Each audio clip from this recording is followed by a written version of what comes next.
Tame churches are useful. They bolster and confirm the values and priorities of the powerful and help keep the lower orders quiet. They play the game. It's easy to co-opt a church, give it a distinctive place in the state, shower its leaders with honours and posts, make it beholden to the state for its place in society. As we saw in Nazi Germany and many places elsewhere, this works remarkably well. There is, however, always God's awkward squad, those Christians who reject the enticements of the powerful. What the powerful cannot abide is a church which doesn't play the game, which rejects the values and priorities of the establishment. A challenging church must be silenced. Progressive power over the culture-forming institutions remains overwhelming.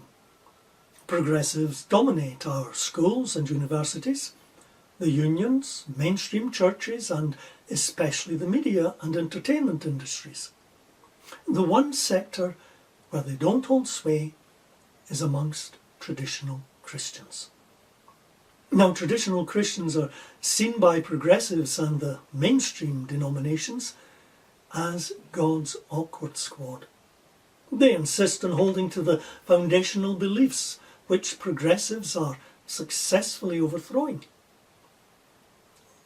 The problem is how to deal with traditional Christians. Nazi Germany and the USSR turned to persecution. And the problem with this is that it doesn't always work.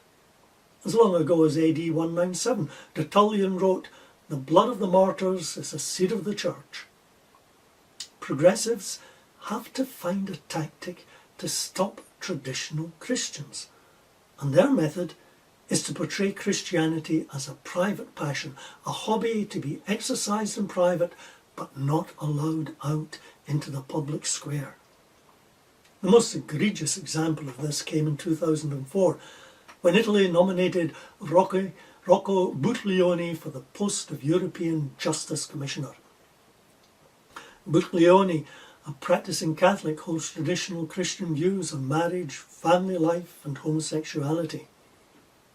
"I may think homosexuality is a sin," he said when questioned by members of the European Parliament, "but this has no effect on politics unless I say that homosexuality is a crime. The state has no right to stick its nose into such things." These traditional Christian views clearly disturbed many members of the European Parliament, who clearly thought the state did have the right to stick its nose into such things. Some MEPs denounced him as unfit for the important post. Josep Borrell, the socialist president of the Parliament, described Buttiglione's comments as shocking. Borrell suggested, believe it or not, if he were in charge of beetroots, his Christian beliefs would not be such an important factor. Criticising the press for superficial coverage which misquoted his statements, Buttiglione said, "I'm an innocent victim of an orchestrated campaign." And he was right. In 2015, Felix Ngoli, a student on a social work MA course, posted comments on Facebook supporting an American registrar who was sacked for refusing to participate in homosexual weddings. And part of Ngoli's offence was he quoted the Bible. Ngoli was chucked out of his course at Sheffield University, effectively closing off a career in social work. In 2018, David McCarriff, a Christian doctor who had worked for the NHS for over 26 years, was about to take up a senior post at the UK's Department of Work and Pensions when he was deemed unfit to work. Why? Because he thinks one's sex is defined by biology, not mere self-identification. Dr. McCarriff said during a training session that he could not in good conscience deny his belief in the biblical teaching that God made human, male and female. Nurses losing their jobs for offering to pray for a patient. Registrars forced out of post for refusing to participate in same-sex unions. An academic stripped of his research fellowship at a leading British university for tweeting about Islam. Cases such as these could be multiplied manyfold.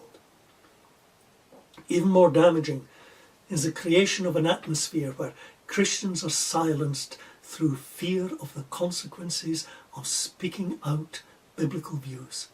Self-censorship is a potent means of silencing contrary views. In 2016, the Casey Review into Community Integration in Britain recommended there should be an oath to uphold British values for all holders of public office.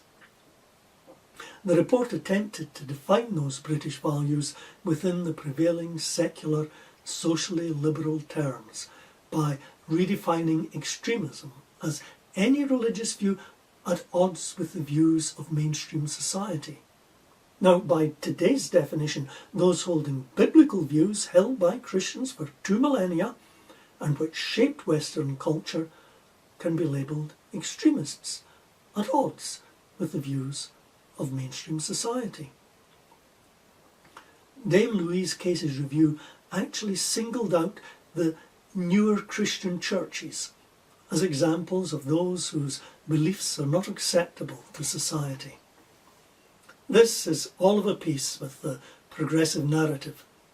Progressive society increasingly puts forward the position that we Christians are entitled to hold our biblical views, even those on sexual ethics. We are not, however, entitled to express them in public. Freedom of belief without freedom of expression is no freedom at all.